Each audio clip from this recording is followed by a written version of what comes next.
L'invité de la rédaction, comme l'annoncé en titre, est Ange-Maxime Kazagui, PDG du cabinet Carrect Investissements. Son entretien avec le RJDH porte sur un forum dit d'investissement prévu à Bangui du 22 au 24 octobre prochain. Il est interrogé par Vivien de Capistran-Vallée.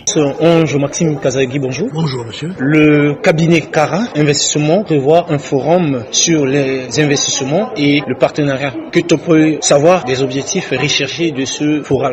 En réalité, au sein de mon cabinet, avec mes collaborateurs, nous recevons chaque année beaucoup de demandes d'investisseurs potentiels qui s'intéressent à venir en Centrafrique, soit pour des investissements directs étrangers sur des projets qu'ils ont identifiés ou pour des recherches de partenaires. Nous avons la chance de pouvoir en introduire plusieurs, avec succès parfois, dans d'autres cas sans suite. Et nous nous sommes rendus compte que cette demande, elle est importante. Il y en a beaucoup qui ne passent pas par nous, c'est normal.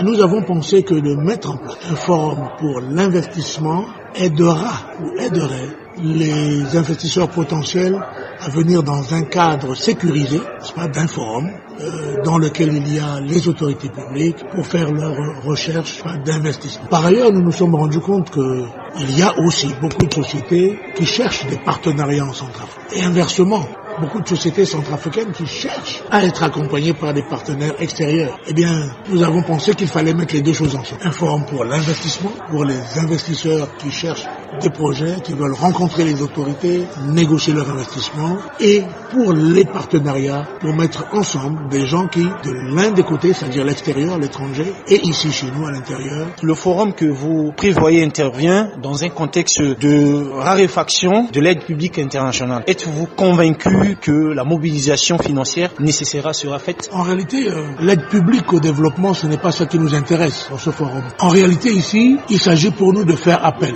à des sociétés d'investissement, à des sociétés de capital risque, à des sociétés, à ce qu'on appelle des business angels, à des gens qui disposent de fonds et qui veulent investir leurs propres fonds dans leurs projets, soit des gens qui sont soit des entités, les sociétés que je vous ai citées, aussi bien que des sociétés de garantie, des investissements pour les PME, aussi bien que des sociétés qui forment les gens et qui vont amener des financements pour ou sur des projets spécifiques. Par contre, nous, en tant qu'organisateurs du forum, nous comptons plus sur des partenaires et sur des sponsors, qui sont donc des entités privées, parfois des institutions publiques. Il y a déjà quelques institutions de la CEMAC, de la CEAC, qui nous ont donné leur accord, n'est-ce pas, pour être des sponsors et des partenaires qui vont contribuer au financement de ce forum. Donc notre modèle économique, c'est un modèle de financement de notre forum par, d'un côté, les sponsors et partenaires internationaux, et de l'autre côté, par les participants qui viendront et en finançant leurs participants. Les défis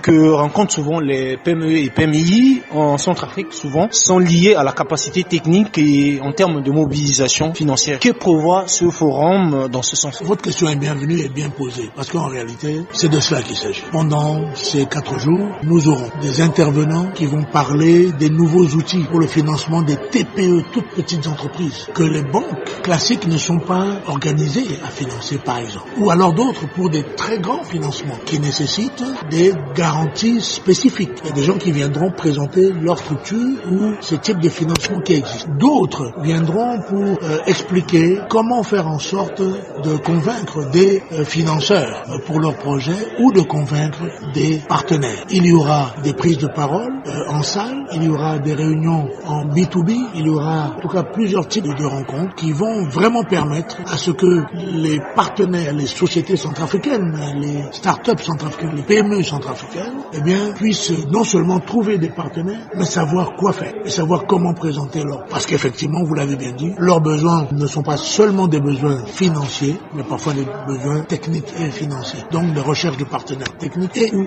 financiers. D'aucuns estiment que le climat d'affaires en Centrafrique est très chargé du fait des dernières crises qu'a connu le pays. Que répondez-vous à cela? Bon, vous savez, cette question, il y a quelques investisseurs qui me la posent quand on les contacte, mais pas beaucoup. Pourquoi? Parce que les investisseurs, ceux qui se connaissent, ils savent que tout acte avancé d'investissement dans un pays et répond aussi à un certain nombre de risques calculés. Et beaucoup savent aussi que c'est dans des pays post-conflit qui se relancent et où tout est à faire ou à refaire, à construire ou à reconstruire, qu'il faut aller. Vous connaissez tous la situation du Rwanda aujourd'hui, mais quand le Rwanda s'est remis sur ses pieds, il y avait une situation chaotique. Vous êtes d'accord avec moi? Mais il a bien fallu que des gens viennent pour investir. Aujourd'hui, le Rwanda est dans l'état dans lequel il est. Ce fut le cas c'est vrai, bien longtemps, il y a plus de 30 ans en Ouganda. Après toutes les guerres qu'il y a eu en Ouganda. Eh bien aujourd'hui, l'Ouganda est ce qu'il est. Et beaucoup d'autres pays. Notre pays est un pays post-conflit. Notre pays est un pays où le gouvernement a fait un nombre d'efforts importants, aussi bien au niveau du ministère de l'économie que du ministère des finances, que du ministère des PME-PMI, pour améliorer le cadre des affaires, l'environnement des affaires. Et aujourd'hui, il faut appeler les investisseurs, les vrais, pas les aventuriers qui viennent souvent ici et qui repartent, qui viennent tous pour rencontrer les plus hautes autorités mais qui ne font jamais rien, mais des gens sérieux qui viennent dans un forum pour discuter, échanger, identifier leurs partenaires, leurs projets. Et je pense que le moment est bon pour la République centrafricaine de faire venir des investisseurs et des partenaires. Pour en finir, quel message à l'attention des créateurs d'entreprises en Centrafrique? Un créateur d'entreprise, c'est un opportuniste dans le bon sens du terme. C'est-à-dire quelqu'un qui cherche les bonnes opportunités et qui ne les rate pas. Ici, le Forum pour l'investissement et les partenariats, initiative de Cara Investissement soutenue par les plus hautes autorités à partir du président de la République, du ministre des PME-PMI et des ministres des Finances, est une très bonne opportunité pour venir exposer son ou ses projets, sa nouvelle entreprise, son nouvelle société ou son projet en développement, trouver des partenaires, trouver des financements. Monsieur Ange Maxime Kazagui, la fréquence RJDH vous remercie. C'est moi qui vous remercie pour les efforts que vous faites pour promouvoir ce genre d'initiative.